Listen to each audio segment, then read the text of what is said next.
Hello and welcome. You're watching the Dove Jewish News channel. My name is Michael Wilensky, and my guest today is Professor Robert Aumann, a mathematician and a Nobel Prize laureate. Professor Aumann, great to have you. Hi, hi. Hello. Good evening, So, good morning. I don't know what time it is, but okay. so, Professor Aumann, you were talking recently in the media, and you gave a very interesting proposition. You said that Israel should use the principle of game theory in in ceasefire talks with Hamas that lead to the prisoner exchange. Could you please explain that principle to us? Yeah, okay. Game theory is about playing games. In other words, people who are striving to different goals, who are interacting with each other, like in a game, like in chess, okay? You're black and white interacting with each other, and they're striving to different goals. You know, if black wants to win and white wants to win, they can't both win. Okay, so they're striving to different goals, and a game like chess is a game. Okay, people play; they're having a good time playing with each other. But there are also much more serious games like war. Okay, war also people the warring factions are striving to different goals, okay, and they are surely interacting with each other. So, formally speaking, it's a game, and there's one important principle in. Among many important principles, there's one which is very important, and that is that you want to give the other side incentives to do what is good for you, okay? And giving them incentives means doing what's good for them is doing what's good for you, okay? And you want to give them disincentives to do what is bad for you, okay? So you want you don't want them to do things that are bad to you, and I'm afraid that we are doing the exact opposite and have been doing the exact opposite for years. Yeah, and ever since the Shalit deal, the Gilad Shalit deal, in which 1,027 uh, um, uh, uh, uh, security prisoners, people who had killed and many Jews who had killed them, Arabs who had killed them and were serving life sentences for killing them. Terrorists were released 1,027 people with blood in on their hands, and they were released for Gilad Shalit. Now, I love Gilad Shalit, but I think that that deal did several bad things. One is it illustrated it showed the Arabs that we are very, very much concerned with prisoners. We are willing to give a lot. We are willing to give for one prisoner of ours, we are willing to give 1,027 murderers, terrorists, okay? And that is one bad thing because it gives them an incentive to kidnap more and more of our soldiers. And that incentive that was realized on on October 7th, okay? They kidnapped not one soldier, Gilad Shalit, but they kidnapped 240 people, okay? And that was the most important, for them, it was the most important part of that venture.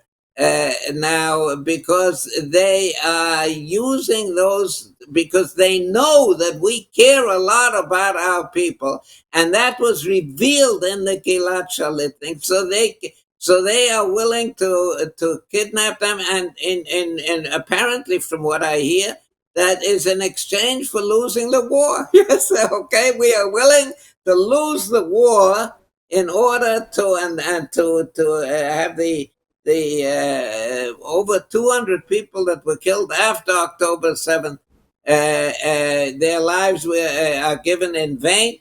We're willing to lose the war in order to get those 150 very important very important to us, but we shouldn't have let them know that those 150 people are so important to us. And I think the campaign that was made in Israel, it was not made in Gaza, it was not made in Beirut, it was not made in Ramallah. The campaign was made here in Israel on our streets. It's saying how important it is for us to get those things, even at the cost of, apparently at the cost of losing the war. Retaining Hamas in power. So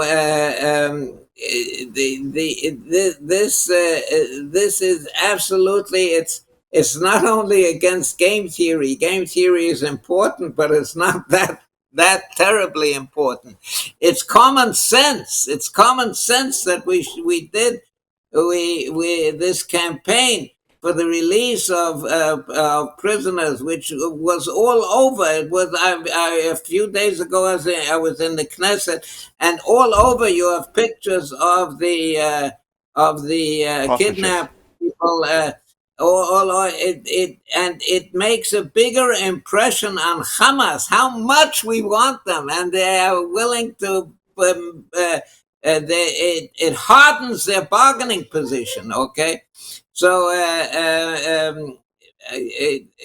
what I hear about the forthcoming deal is terrible news. Terrible news. Professor Uh, Alman, what and should be and done with Gaza after and if Israel it's liberates it, not, in your view? if that is not true, which I hope very much, then it's also bad news, because I think that this campaign has, in that case, increased the chances. If these rumors are not true, then this campaign has increased the chances that the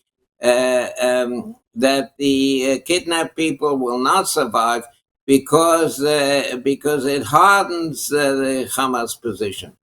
Now, let me just add one thing. This is not something new. This is something which already appears in the Talmud. In the Talmud, it says Professor that, Alman, we have to go on to the next question.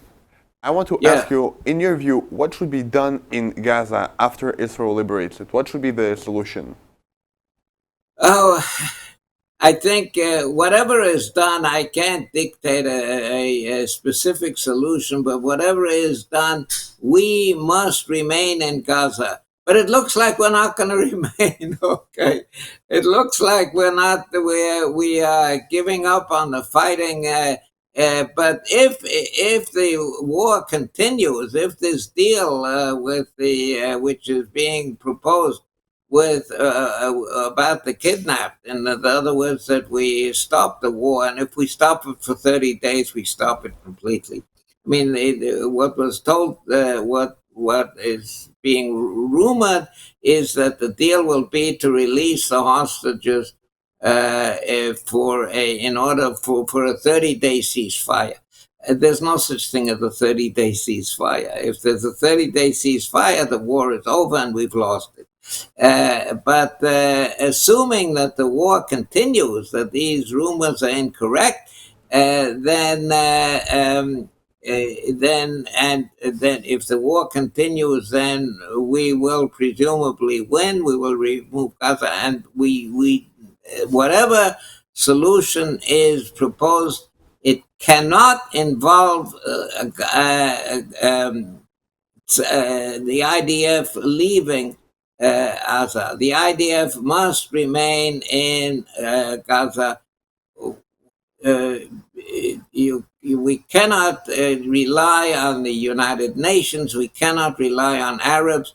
On Saudi Arabia, on Qatar, and I don't know what is being suggested on the Europeans, on the Americans.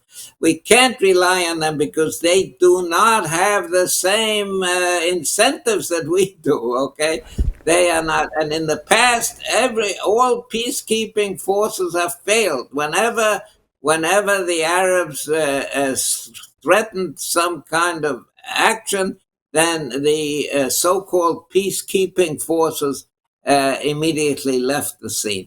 This has happened many times, at least 10 or a dozen times. The peacekeeping forces, they do not have our interests at mind. We have our interests can only be advanced by us. Professor Aman, thank you very much for this interview and for your insight on the game theory and on ways to implicate it in the war. Thank you also to all our viewers that saw this interview. Please don't forget to subscribe to us on all of our social media platforms. Thank you again and have a great day.